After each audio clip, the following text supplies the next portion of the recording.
They were arguing again, right there, beside my hospital bed, as if I couldn't hear them, as if I was already dead. "Check the joint account. He moved something last week," my daughter Caroline hissed. "He doesn't need that kind of money anymore." Then Paul, my son, responded with a voice so sharp it cut through my half-sleep. "Mom's pension is still there, just split it. He'll be gone soon anyway." I didn't move. I didn't flinch. But inside, I shattered. It was like they'd peeled the skin off my chest and poured cold water on my heart. I had spent decades welding steel in furnace heat, raising 2 kids through a widow's salary, sacrificing holidays, meals, and dreams, only to become a piece of meat they circled like vultures. Not one of them held my hand. Not one asked how I felt. They just stood there, 2 feet from my failing body, slicing up what they thought was already theirs.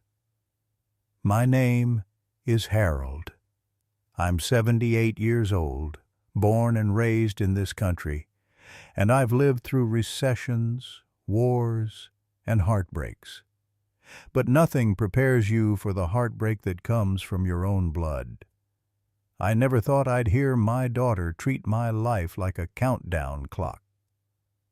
I never imagined my son, the boy who once cried when I scraped my knuckles, would call my bank account more valuable than my breath.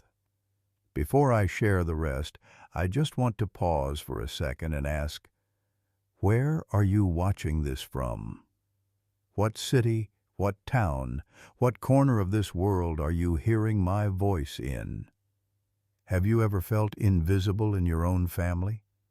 Have you ever listened to people speak about you like you were already gone? If you have, then maybe this story will sit heavy on your chest too.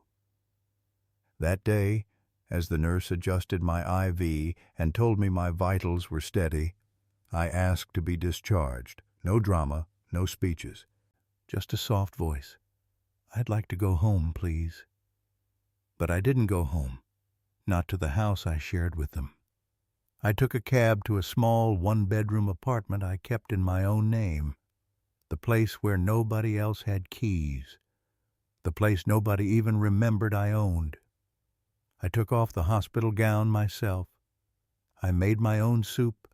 I turned on the old floor fan and let it hum the silence around me. They thought I was too weak to hear them, too sick to matter. But what they forgot was, I still had one thing left, my signature, and I was about to use it. The apartment still smelled like old wood and iron. It had been over a decade since I stayed there for more than a day, but the air hadn't changed. That scent, a little rust, a little memory, wrapped around me like an old work coat I hadn't worn since the mill closed. I dropped the small overnight bag by the door. Same bag I once used to bring Caroline her lunch at school. She liked peanut butter with the crusts cut off. Funny, the things you remember when you feel forgotten. I sat on the edge of the recliner and let my body sink in. My bones ached, but not from illness. The kind of ache that comes from being too many things to too many people for too long, and suddenly realizing no one sees you at all. I reheated leftover stew I'd frozen months ago, ate it slowly without appetite.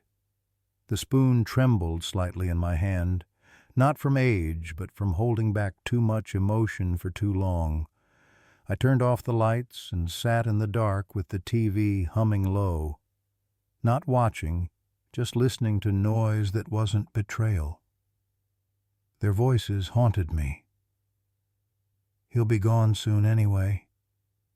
It wasn't even the words that hurt most.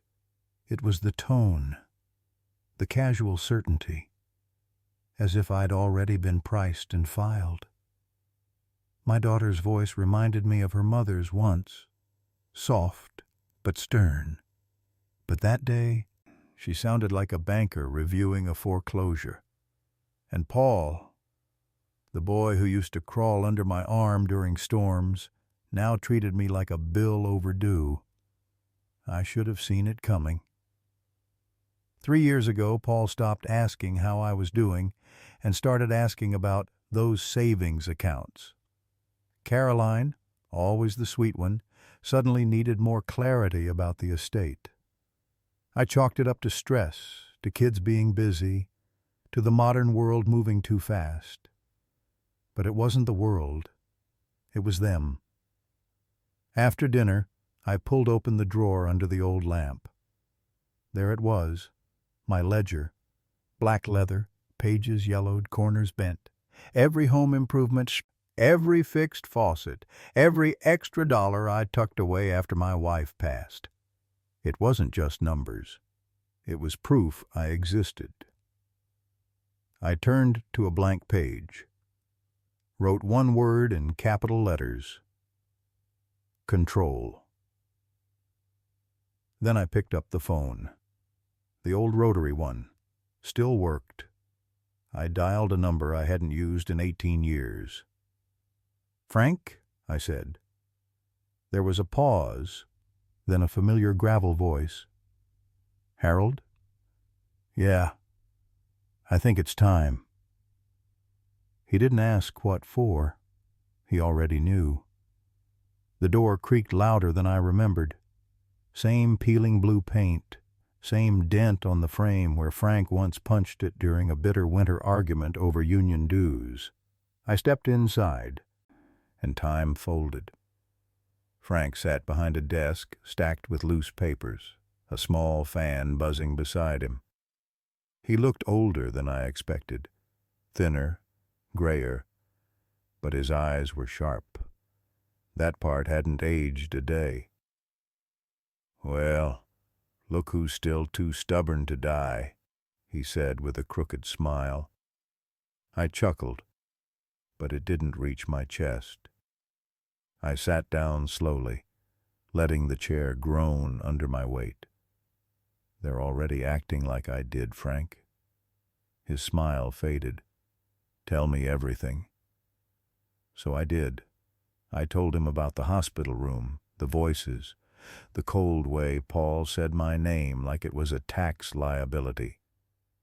How Caroline shifted from daughter to executor without so much as a breath.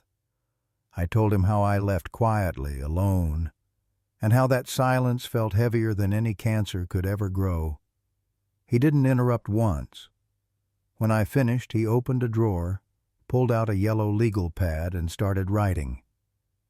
"You still have power of attorney sitting in your name.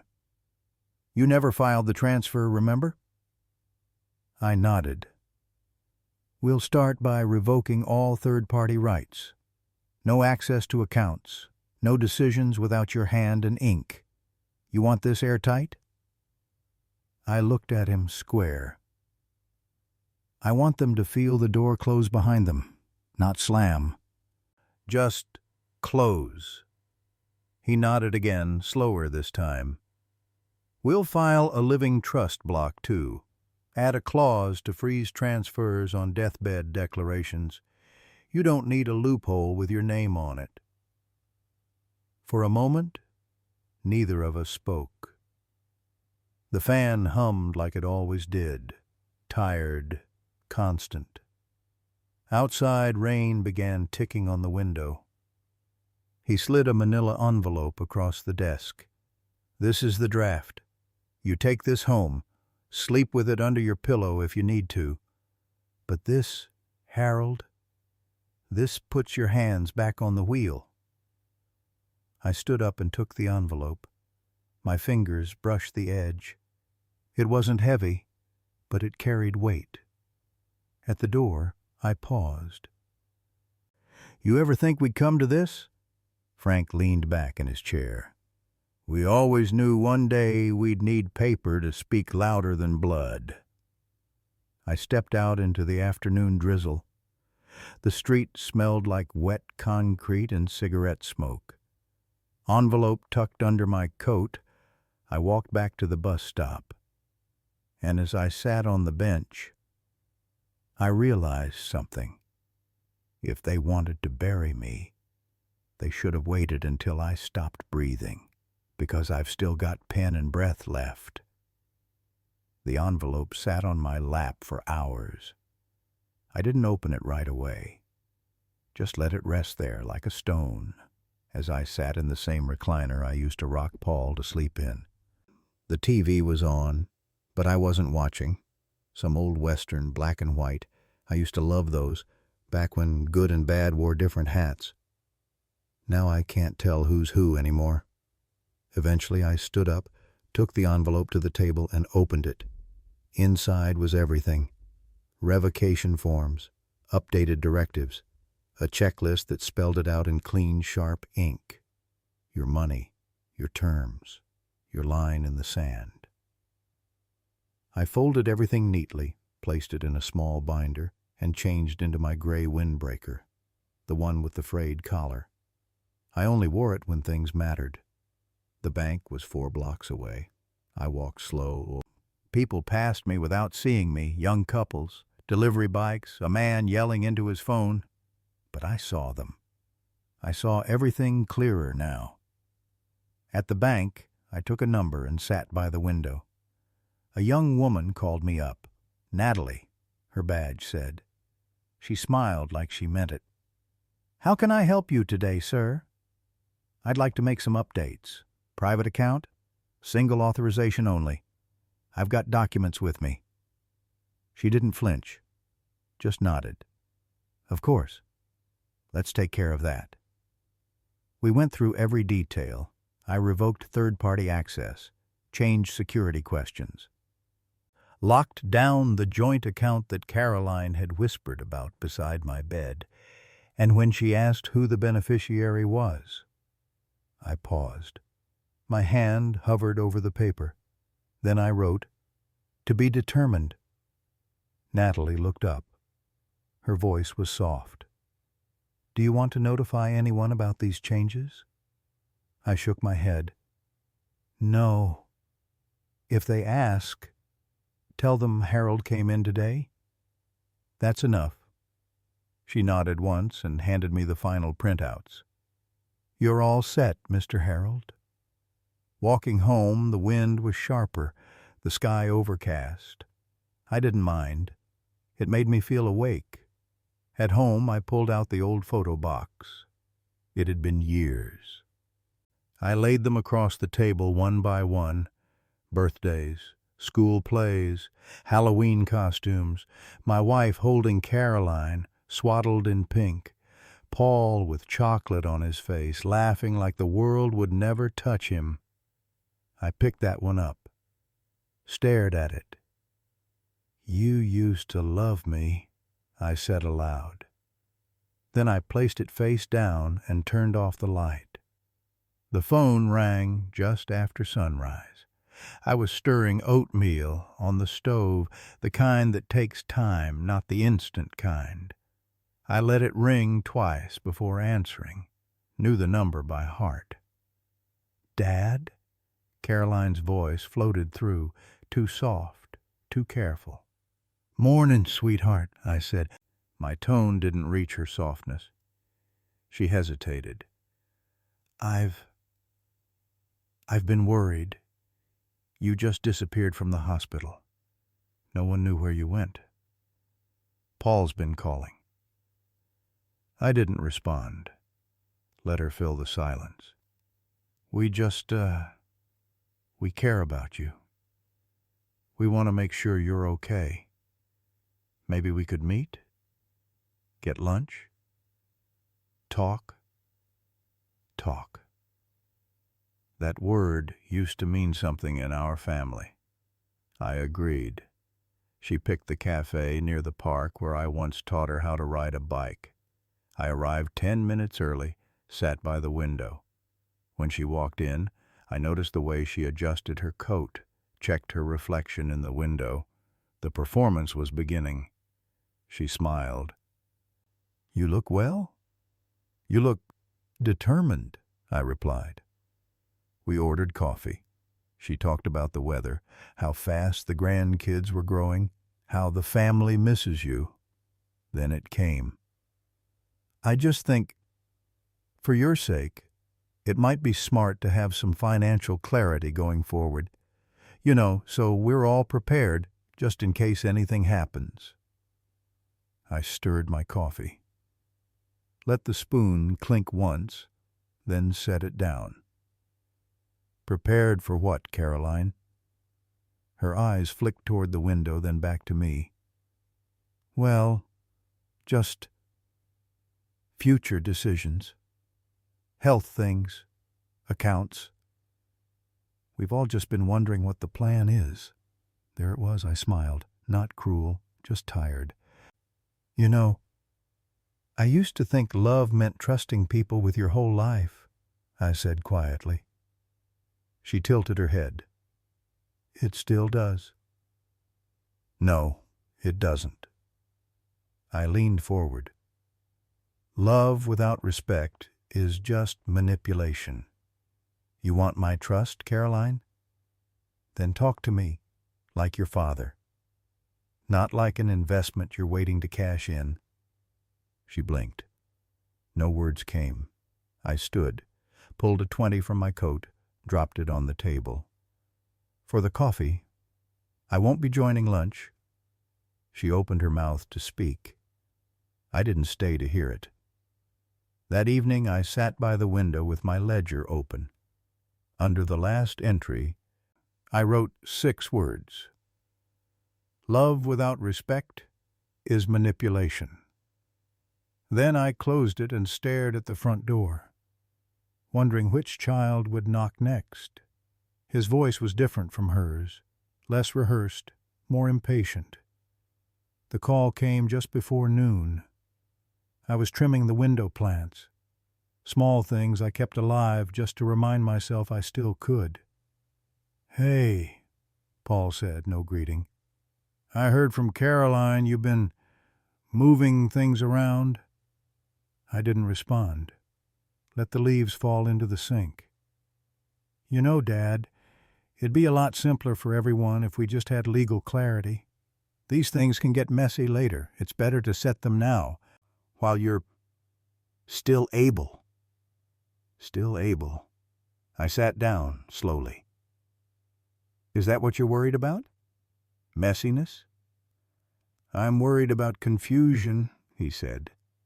"Courts get involved, lawyers, taxes. It's a nightmare. You wouldn't want that burden on us." He used to say, "I love you," at the end of every call. Today, he used the word burden. I cleared my throat. "Appreciate the concern. I'll let you know when there's something worth discussing." "Dad," he started. I ended the call. The silence afterward wasn't peaceful. It throbbed. I walked over to the bookshelf and pulled out the old copy of my will. It was tucked behind a row of mystery novels, mostly untouched, like the trust I'd once given so freely. I flipped it open, read each line slowly. It felt like someone else had written it. The man who drafted those pages still believed his children loved him simply because they were his. I reached for a pen. I crossed out 3 names. Then I pulled a blank page from the drawer and began again. This time I didn't write out of guilt or tradition or habit. This time I wrote from truth. I remembered the day Paul fell from the sycamore tree out back. He was 7, broke his arm clean. I carried him all the way to the ER in my arms. He screamed and sobbed the whole way. "I got you," I whispered the whole time. "I'll always carry you." Now he'd drop me for $1. I stared at the blank line under beneficiary. I didn't leave it empty, but I didn't write his name. I set the pen down, folded the new draft into the ledger beside the old one, and I whispered, "I will not leave them what they tried to take." The sun broke through the blinds just after 6. Soft light filtered across the kitchen floor, warming the edges of the worn linoleum. I took it as a sign, subtle, quiet, but firm. I made breakfast slowly. 1 egg, 2 slices of toast. I set the table with care. A plate, a fork, the old blue mug I'd kept since my wedding day. I turned on the jazz station my wife used to love. Chet Baker filled the room with trumpet notes that floated like memory. I didn't check my phone. I didn't care if it rang. Today wasn't about them. I pulled the manila envelope from the counter and slipped it into my satchel, ironed a clean shirt, polished my shoes with the old brush I hadn't used in years. When I put on the black coat, I hesitated. Last time I wore it was to bury her. But today was about burial too, just not of a person. It was time to bury the illusion. At the courthouse, the clerk looked young, maybe 30, glasses too big for her face. She took the papers and scanned them in silence. After a few minutes, she looked up. "You sure about this, sir?" "I've never been surer."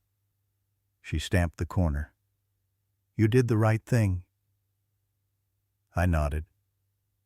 Thanked her. Outside, the air smelled like cut grass and car exhaust. Life moved around me, fast and loud, but I wasn't rushing. I took the long way home, through the park. Kids were playing tag near the old oak tree. One of them laughed the same way Paul used to, wild and fearless. I watched them for a moment, but I didn't stop walking. At the far end of the park, a man sat cross-legged by the bench, blanket over his lap, a small cardboard sign that read, "Still Human." Our eyes met. He nodded. "God bless you, old man," he said, voice gravelly, but kind. I paused, nodded back. "You too." I kept walking, past the pond, past the memories. Each step felt more mine than the last. I wasn't escaping them. I was reclaiming myself. Back at home, I put the stamped copy of my new will beside the old photograph of my wife. Her smile still untouched. Her eyes still knowing. I whispered to her almost shyly, "I'm still here, darling. Still standing." And I was. The silence after the courthouse wasn't empty. It was deliberate. I didn't call them, didn't update anyone, just let the silence do what truth sometimes can't, reveal the shape of people's hearts when they think no one's watching. It didn't take long. First came an email from Caroline, polite, polished. "Hi, Dad. I've noticed some changes recently, and I just wanted to make sure everything is okay. If there's anything we should talk about, especially financially, I'd love to help." Help. That word again. Then came Paul's voicemail. No small talk. "Hey, I don't know what you did at the bank, but it's causing some confusion. Just call me back, all right?" I didn't. Instead, I went to the library, checked out a book on wildflowers, sat on the bench out front and read until my knees felt stiff. I bought groceries, 1 bag, just what I needed. No extras. I didn't expect visitors. I was learning to live with myself again, without apology. A few days later, I took the bus out to the cemetery, walked the familiar path to her stone. The letters were still clear. Her name, Evelyn, felt like a hymn on my tongue. I brought lilies. She always liked lilies.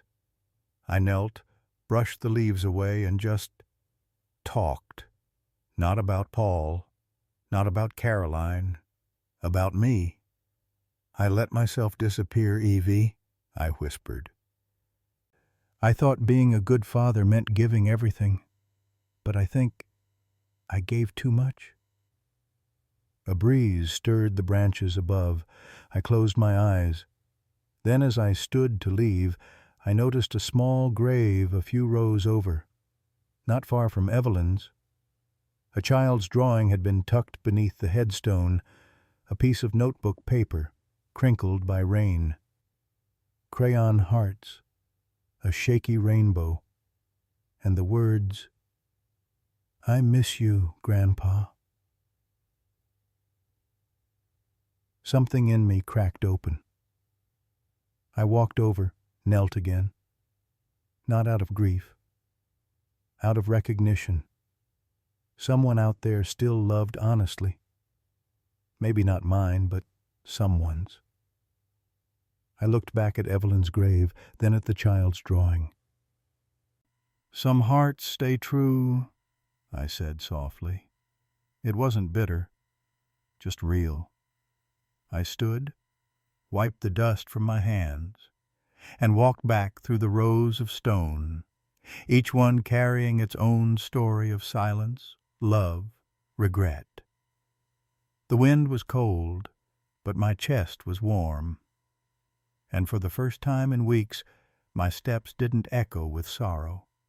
They echoed with purpose. The letter came on a Tuesday, thicker than most, the kind of envelope that doesn't fold under your fingers. My name typed in bold across the front, like I was being summoned. I boiled water for tea before opening it. Sat at the table like I used to during tax season, steady hands, quiet heart. The return address made me sigh. Paul L. Bennett and Associates, my son's lawyer. Inside was a neatly worded letter. 5 paragraphs of concern wrapped in legal decorum.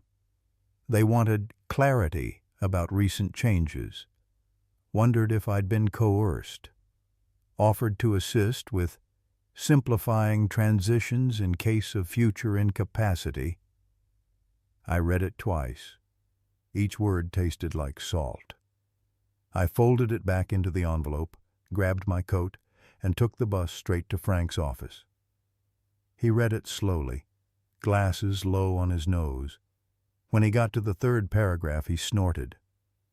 "They're probing." I nodded. "They want to fence me in before I go off script," Frank grinned. "They don't know you never followed a script to begin with." We spent the next hour drafting a response. Clear, precise, no explanations, no feelings, just law. When it was done, Frank reached for the envelope to seal it. "Wait," I said. I pulled the page back, picked up my pen. At the bottom, beneath the closing signature, I wrote one sentence by hand. "You taught me what not to become." Frank didn't ask. He didn't need to. I sealed the envelope myself. As I left his office, the wind had picked up, a little sharper, a little meaner. But I wasn't cold. I walked down Main Street with that envelope in my hand like a brick I'd finally set down. At the corner post box, I slid it in. Done. Back home, I stood by the window for a long while. I watched the trees bend under the weight of the coming storm, watched the leaves fall, watched a boy walk past with his grandfather, holding hands, laughing. I didn't cry. I didn't smile either. I just stood there and whispered into the glass, "Let them come." And I meant it. The knock came just after 4:00 p.m., 3 sharp taps. No doorbell, just enough to stir the quiet. I looked through the frosted glass. His frame was unmistakable. Shoulders stiff, one hand in his coat pocket, the other clutching something, maybe nerves, maybe control. I let him wait a few seconds, then opened the door. Paul didn't smile, didn't say hello, just stepped in like he still had the right. "You sent a letter," he said flatly. "I did," I replied, walking slowly to the kitchen. He followed. The room shrank. I showed it to the lawyer. He said, "This isn't normal. You're making hasty decisions. You've always trusted us, Dad." I opened the cupboard, pulled down 2 mugs. "Tea?" "No," he snapped. Then, softer, "I just want to know what's going on. Are you okay?" That word again. Okay. Like I was a defective radio signal. I poured water into my mug, let the steam rise between us. "I'm more okay than I've been in years." Paul exhaled through his nose, frustrated. "Is this because we were worried about the accounts? You're taking this all wrong." I turned and walked to the bookshelf, pulled out the brown folder, the one stamped and sealed. I set it on the table between us. "This is what's going on." He didn't open it, didn't have to. The seal told him everything. His jaw tightened. "You're really doing this?" I nodded. "I already did." Silence. He stared at the folder like it had betrayed him. "I thought we were family," he muttered. "So did I said. He didn't respond right away. Just stood there, blinking slow. Then finally, "So, that's it?" I looked him straight in the eyes. "That depends on whether you came here for money or for me." His lips parted, but no words came. Just breath. Then he turned, walked to the door. I didn't stop him. When he crossed the threshold, I followed, closed the door gently. But this time, I turned the deadbolt, stood there with my hand on the lock, and whispered, "If this was a test, son, you failed."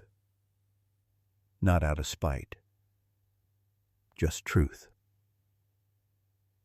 I heard the knock before I saw the shadows. 3 this time. 1 tall, 2 small. When I opened the door, Caroline stood there, holding Ava's hand, Liam shifting behind her with a plastic dinosaur tucked under his arm. "Hi, Dad," she said softly. I didn't say anything at first, just opened the screen door wider. "Come in." They entered like it was still their house. The kids looked around, wide-eyed, like they'd stepped into a museum. My home smelled like coffee and wood polish. Nothing had changed since they were last here. Maybe that's what made them nervous. Carolyn sat the kids on the couch and handed Ava a drawing, crayons and paper folded twice. She handed it to me like an offering. "It's you and Mommy in heaven," she whispered. "She said you miss her." I knelt to eye level. "I do, sweetheart. Every day." Liam climbed into my lap without asking. His dinosaur fell with a thud. I let him stay. Carolyn talked about school, about work, about missing our Sunday dinners. She smiled, laughed in places that didn't need laughter. I could see the cracks in her eyes. Then came the drift. I don't want anything to be left unsaid, Dad. You know, in case something happens." I looked at her. "What do you think is left to say?" She blinked. "Just, if there are things written down, if Mom's name is still anywhere, if you've thought about us." The word hung there. Us. I stood slowly, lifting Liam off my lap, set him gently beside Ava. "You know, Caroline, I spent my life thinking us meant unconditional. that love didn't need insurance policies. I was wrong. I didn't bring them here to trick you, she said, her voice suddenly small. I just wanted, I don't know, for you to see we're still your family. I smiled, but my chest felt tight. You brought them because you remembered what made you powerful once, love. But it only works if it's real. I walked them to the door. The kids hugged me. Ava whispered, Mom said we'll have a big house soon. Will you come live with us? I knelt again, looked her in the eyes. I already live where love is, baby girl. She smiled, confused, but nodded. I stood. Caroline's eyes were glassy, but she didn't speak. I closed the door gently. And this time, I didn't lock it. I didn't need to. The house was still. Even the old floor fan had gone quiet. Just the soft tick of the clock and the distant sound of wind pressing against the windows. I sat at the table, Ava's drawing beside my cup. She'd drawn us in a garden, stick figures, big smiles, a sun with too many rays. My hands looked like claws. Hers were circles. But I recognized it immediately. The bench in the middle, the rose bush on the left. My wife planted it when Caroline was born. On the back, in slanted blue ink, she'd written, Grandpa, I love you even if you don't have money. I traced the letters with my thumb. Something cracked open in me. Not anger, not guilt, just release. I hadn't cried since Evelyn's funeral. But now, alone in this quiet house, I did. The kind of crying that comes without sound, tears that just fall because there's nothing left to hold them back. They didn't sting, they cleansed. When I could breathe again, I stood, walked to the bookshelf and pulled out the will, flipped to the end, added a clause with Frank's guidance. Ava Bennett and Liam Bennett shall be beneficiaries of the Education Trust, contingent upon no third-party management or early access. Their names, in ink, not as leverage, but as protection, not for Paul, not for Caroline, for them. I folded the new draft gently, placed Ava's drawing inside the folder, not as evidence, as legacy. I sat by the window until the sky turned navy, watched porch lights blink on across the street, watched a teenager ride by on a rusted bike, and I remembered planting that rose bush, Evelyn digging, laughing, scolding me for the hole being crooked. You don't bury roots, she'd said. You give them room to grow. I looked down at Ava's son, smiling too wide. Maybe, just maybe, some things still grow, even after the storm, even in broken soil. The envelope was white, official, the seal pressed too tightly to be anything casual. Inside, a petition, filed on behalf of my children. They were asking the court to review my capacity, my ability to make decisions, to manage my finances, to live. I read it twice, then a third time, waiting for the sting to fade. It didn't. Frank came over that evening, brought the good bourbon.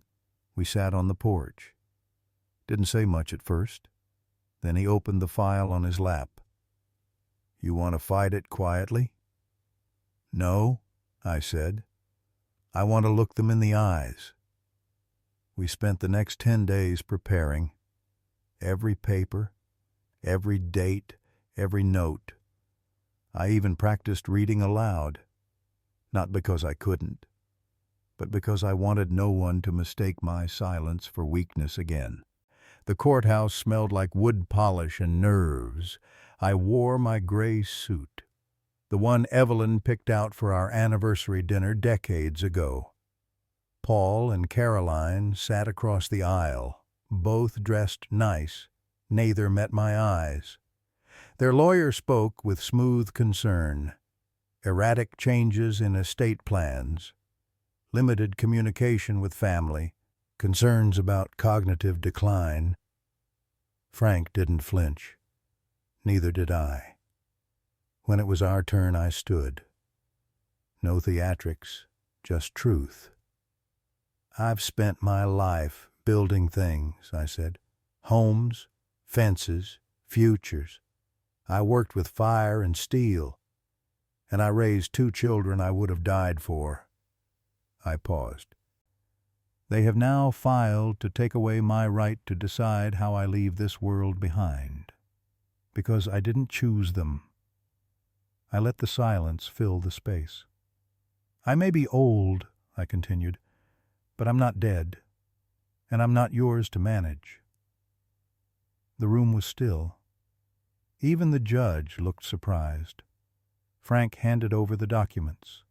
Neat, signed, dated, notarized. No holes, no doubts.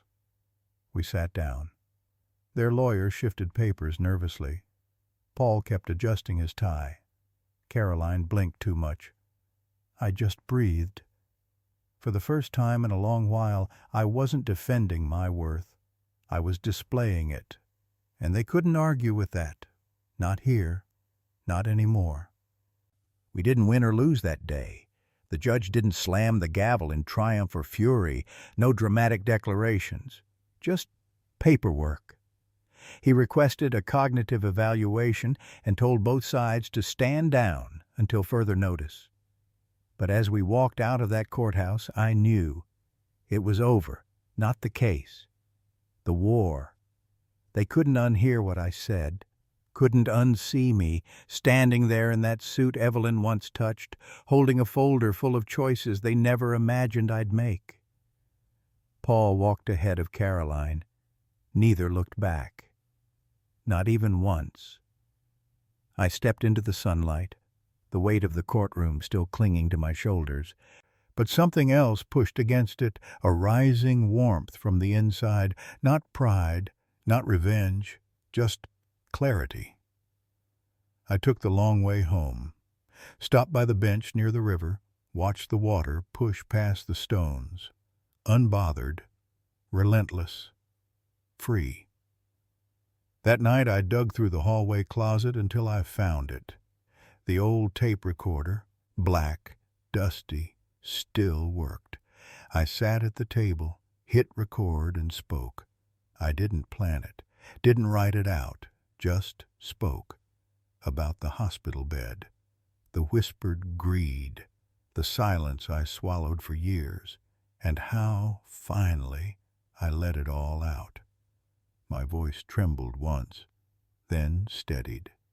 I talked about Evelyn, about carrying Paul in the snow, about Carolyn's piano recital when the power went out and we lit candles instead of canceling. Then I said, "I don't know who'll find this.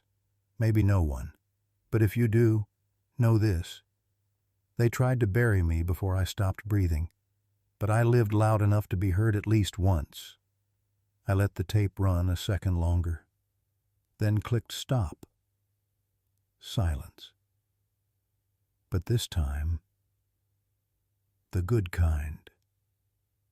The air in the garage was thicker than I remembered, dust on everything, cobwebs in the corners, the workbench buried under rags and rusted nails, but underneath it all, my tools waited, silent, patient, like me. I cracked open the window, let the sunlight stream in like it used to when Evelyn would bring me lemonade and stand in the doorway just watching. Back then I built for birthdays, for holidays, for joy. Today, I built for peace. I started slow, clearing, sweeping, wiping down the old blades. My hands remembered the rhythm before my mind did. Sand. Turn. Breathe. I found a block of cedar buried in the corner, ran my fingers along its grain. Hours passed without notice. I carved a small box. Nothing fancy, just clean edges, fitted lid, and weight. The kind you don't open casually. Inside, I laid 3 things. Ava's drawing. A letter I wrote by hand, addressed to her folded once, and a copy of the new will. No instructions, no legalese, just truth, waiting. I closed the lid, stained the wood with the oil Evelyn used to love, made it shine like her hair in the morning light. Then I engraved 3 words, steady as I could. Love, earned, protected. I ran my thumb over each letter until they felt smooth. She might not see it for years, maybe not until I'm long gone, but one day she'll open it, and she'll know. This story didn't end with a fight. It ended with something made by hand. The phone hasn't rung in weeks. I used to glance at it every morning, just in case. Then every few days, then not at all. The silence used to ache. Now it just exists. I stopped asking why, stopped replaying their words, stopped hoping for an apology wrapped in voicemail. Maybe they don't know what to say. Maybe they do. I don't need it anymore. I fill the days with the things I can control. Bread in the oven, weeds in the garden, the cedar box on the shelf. Its weight a comfort, not a burden. The air this morning carried that early autumn chill. I went out with the shears to prune the rose bush, the one Evelyn planted when Caroline was born. It's still stubborn, still reaching in all the wrong directions, like her. As I was trimming, I heard footsteps. Marcus, the boy next door, 12, always smells like peanut butter and dirt. Need help, Mr. Harold? I looked up, smiled. Only if you want to learn something old. He ran over, held the clippers wrong. I corrected his grip. We worked in silence for a bit. Why do you cut the pretty ones? He asked. Because sometimes the prettiest parts keep the whole thing from growing. He didn't say anything for a while. Then, out of nowhere, do your kids ever visit? I paused, clipped one last branch. No, he frowned. That's dumb. You're pretty cool. I laughed, really laughed, the kind that caught me by surprise and made my ribs ache in the best way. Thanks, kid. He shrugged. If I had a grandpa like you, I'd visit. We finished trimming as the sun dipped low. The sky turned amber. He said goodbye, ran off. The bush looked healthier somehow. I stood there for a moment longer, watched the petals flutter to the ground. Then I turned back toward the house. It didn't feel as empty this time, not because anyone had come back, but because someone new had stopped to see me. And sometimes, that's all a man needs.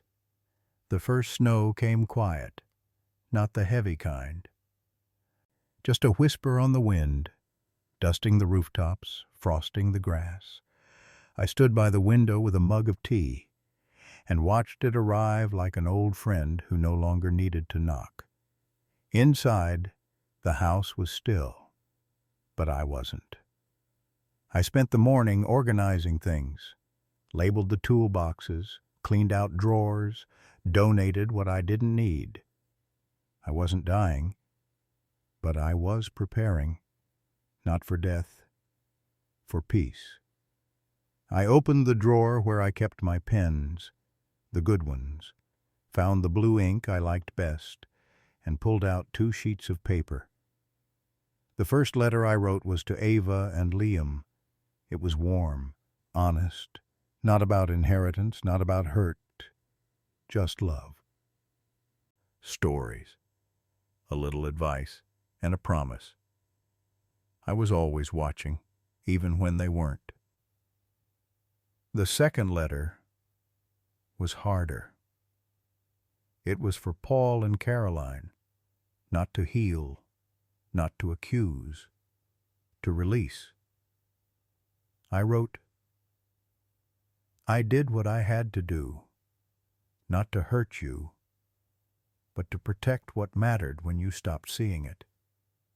If you ever wonder why, read this beside a mirror. No apologies, no bitterness, just the truth. I didn't seal the envelope. Some truths breathe better that way. I took a small photograph from the album, Evelyn laughing, barefoot on the porch, wind in her hair. The last dance, the last time we forgot the world. I placed it with the letter, closed the drawer, no key. If they ever come looking, they'll find it. And if they don't, that's all right too. By evening, the snow had grown thicker, covered the garden, silenced the road. I stood by the window one last time, the light inside casting my reflection across the glass. I looked at him, this version of me, older, wiser, less angry, more real. I placed my hand against the glass and whispered, I didn't leave angry. I left awake. The garden's awake again. Tiny shoots breaking through thawed soil. The rose bush stubborn as ever, new buds stretching like they've forgotten winter altogether. I move slower now. The cold did something to my knees, and the stairs creak louder under my weight. But I don't mind. Everything that matters is quiet now. Ava sends drawings every few weeks. Crayon pictures of suns and houses and smiling stick-figure men with canes. One came with a note from Liam. Grandpa, I saw a bird and thought of you. I taped that one to the fridge. Paul and Caroline haven't called. I don't expect them to. I don't check the phone anymore. I leave the ringer off. If it's important, they'll knock. Yesterday, Marcus came by again, this time with his grandmother. She brought cookies, called me the man who teaches boys how to be men. I didn't know what to say, just smiled. That kind of thing. It's enough. Tonight, I didn't organize, didn't label, didn't edit. I just sat in the chair Evelyn used to love, the one near the window, watched the shadows stretch across the floor, listened to the house breathe. Then slowly I picked up the recorder, pressed record, and spoke. I don't know how this story ends, but I told the part they tried to silence, and maybe that's enough. Click, stop, silence, and for once, I welcomed it.